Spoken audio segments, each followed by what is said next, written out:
Things we can do to help our child manage their anxious feelings are to foster an early dialogue with our kids about what anxiety is, what emotions are, and help build problem-solving skills, such as identifying when there's a trigger that leads to anxiety, and then brainstorming about coming up with solutions that can help reduce this.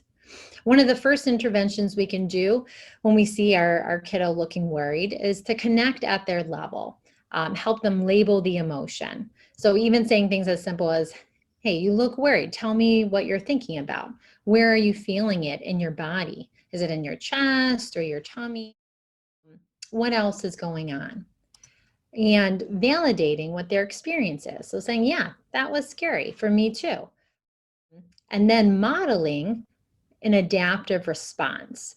So you could take your child by the hand and say, hey, let's go sit down on the park bench, do some deep breaths together, and then, go continue on our walk. Another important intervention is, of course, making sure our child's basic needs are being met. So are they getting sufficient sleep, which not enough can impact every domain of emotionality, including anxiety, making sure they're getting sufficient nutrition and enough bonding time with loved ones. So another important area is making sure we partner with our child to assess that they're not overwhelmed with commitments between academics and extracurriculars, because as we see in our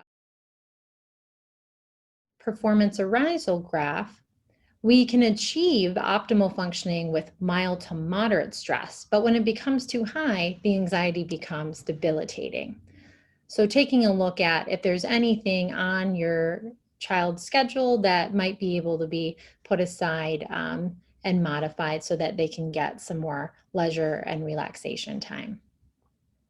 Some of the things you can avoid doing to not exacerbate a kiddo's anxiety is knowing that we don't need to blame them for it.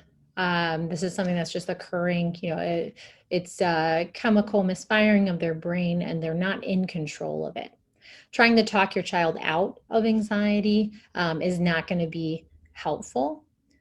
And then also a common misconception is avoiding anxiety triggers will be helpful. Avoidance can actually reinforce the anxiety, and ultimately, even though it's a short-term solution, will overall increase anxiety. Some things we can try not to say are just get over it, calm down, just push through it. These will invalidate your child's experience and not be as helpful as you intend to. For updated information on our mental health programming, subscribe to our YouTube channel, like our Facebook page, follow us on Instagram, or find us at catchescommunity.org. Catch is dedicated to making a difference in our community through empowering families to raise resilient and independent youth.